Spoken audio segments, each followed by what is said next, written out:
এই মত্ত ধাম, কৈলাস ধাম আর হইলে গোলক ধাম, এই 4টি ধাম ছিল। আমার ধামের অভাব নাই, মানুষ গড়িয়ে গেছে, ধামের অভাব নাই।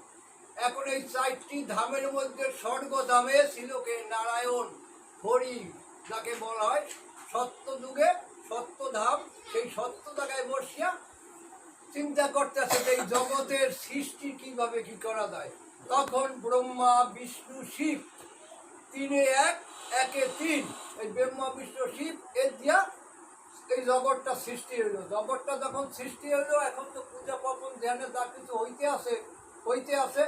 এখন স্বর্গে বসিয়া ব্রহ্মা বিষ্ণু শিব তিনজনে চিন্তা করলো যে আমরা তো স্বর্গধামে থাকি, কৈলাস ধামে শিব আর গোলক ধামে হরি আর মত্ত ধামে যে কয়জন মানুষ, মুনির দল আর আর্য সমাজ এইয়া ছিল। তখন কিন্তু জাতি ছিল না।